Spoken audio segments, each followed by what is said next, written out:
Hello night आउलर्स। आज हम 2022 में आई तमिल मूवी कार्की को एक्सप्लेन करने जा रहे हैं। इसे गौतम रामचंद्रन ने डायरेक्ट किया है और इसके मेन कैरेक्टर के रूप में हमें साई पल्लवी, ऐश्वर्या लक्ष्मी, जया और आर्य शिवाजी जैसे एक्टर्स देखने को मिलेंगे।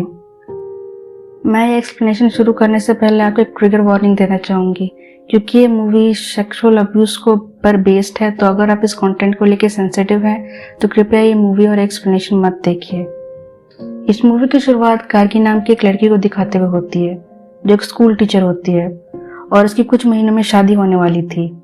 जब सारे टीचर स्टाफ रूम में होते हैं तभी हमें एक न्यूज़ दिखाई जाती है, जहाँ पर एक 9 साल की छोटी बच्ची का 4 लोगों ने रेप किया था और वो सारे नॉर्थ इंडियंस थे। न्यूज़ वाले आगे बताते हैं कि 5वें आरोपी को उसी शहर से पकड़ा गया है जहाँ से वो बच्ची थी और गार्गी भी उसी इलाके में रहने वाली थी।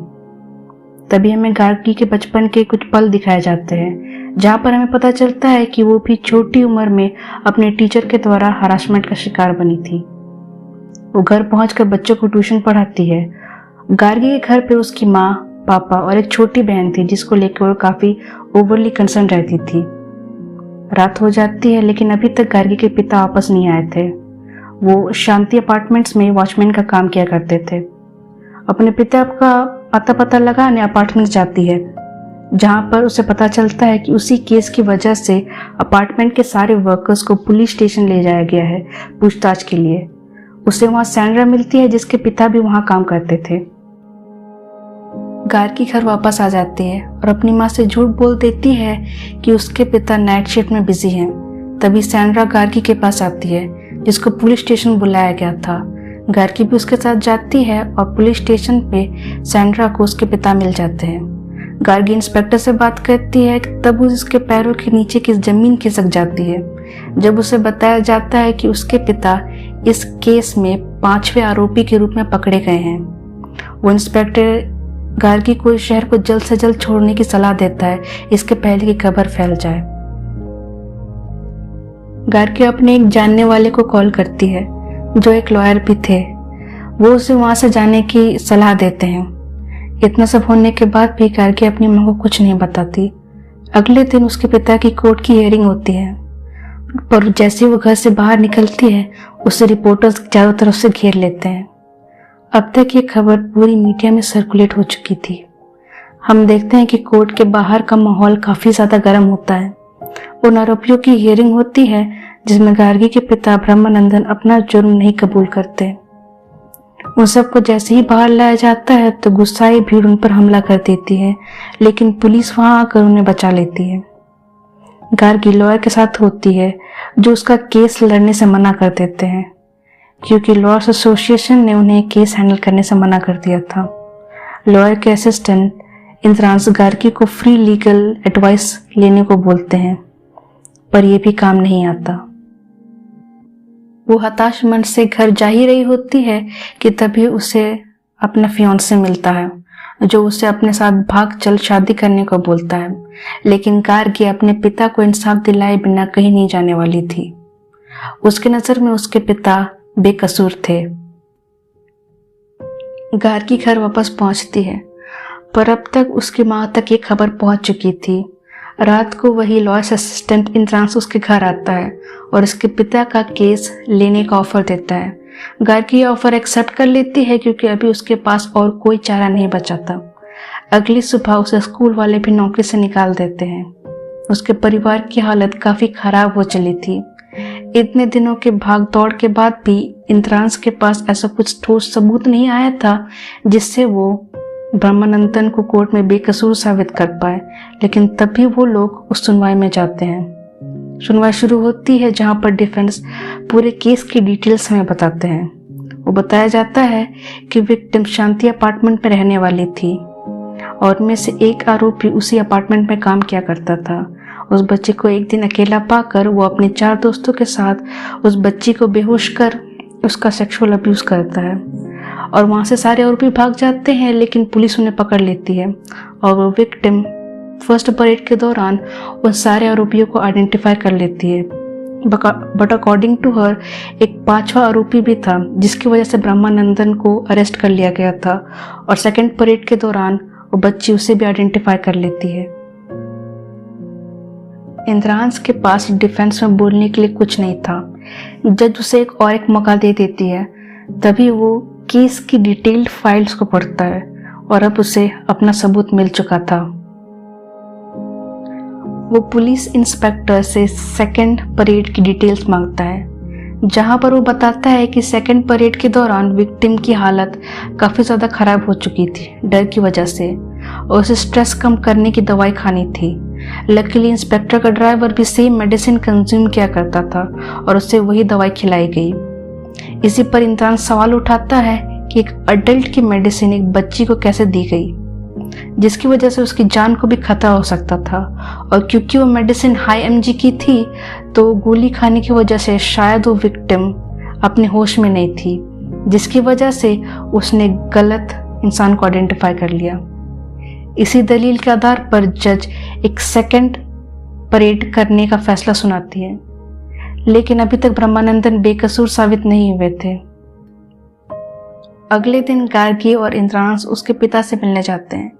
इंद्रांश उससे केस से रिलेटेड सवाल पूछता है कि उस दिन एग्जैक्टली क्या हुआ था। ब्रह्मानंदन बताता है कि जब वो सीढ़ियों से जा रहा था तो उसे वो बच्ची उसकी हालत नहीं मिली थी और वो उसे ले जाकर उसके पिता को दे देता है।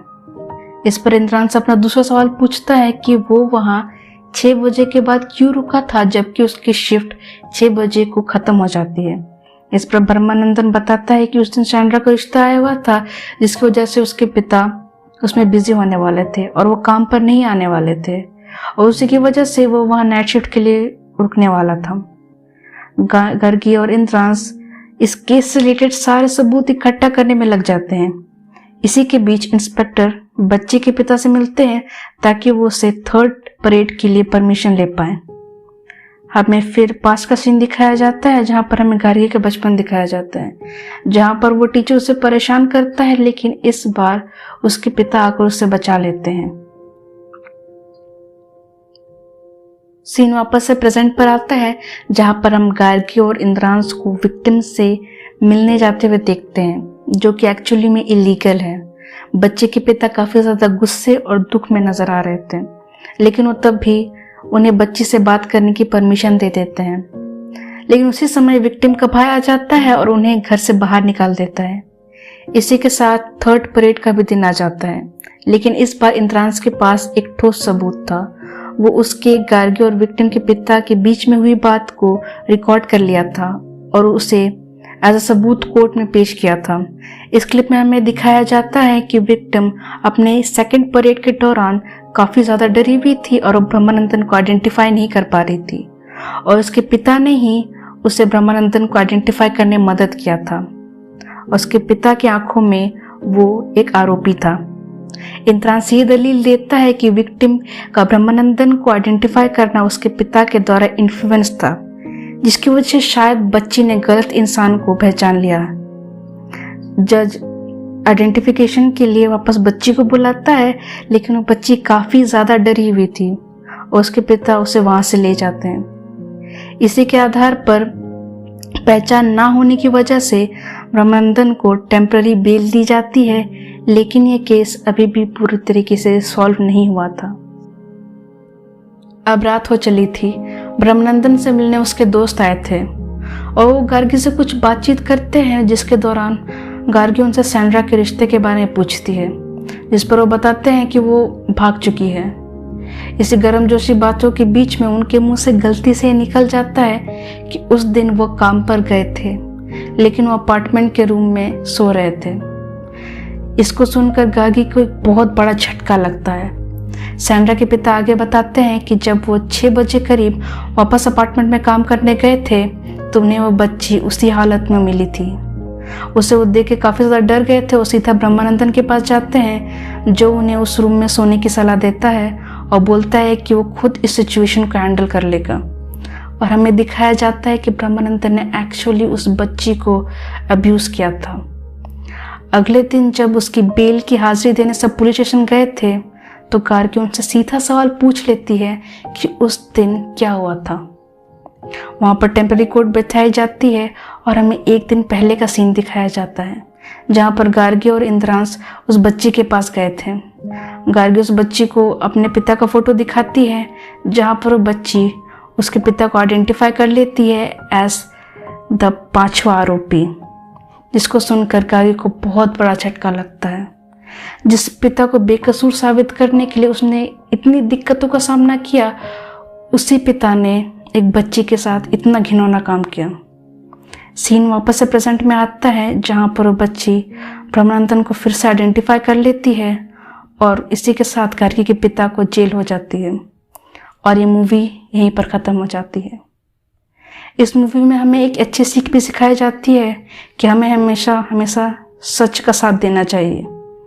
गार्गी चाहती तो अपने पिता को बेकसूर साबित कर सकती थी, पर उसने सच का सामना किया, उसने वही किया जो सही था। अगर आपको एक्सप्लेनेशन अच्छी लगी तो प्लीज़ सब्सक्राइब, लाइक, कमेंट और शेयर करना मत भूलिएगा। इससे काफ़ी ज़्यादा मदद और मोटिवेशन मिलती है वीडियोस बनाने के लिए। मिलूंगी मैं आपसे अगली बार, तब तक रखिएगा ख्याल। Bye bye.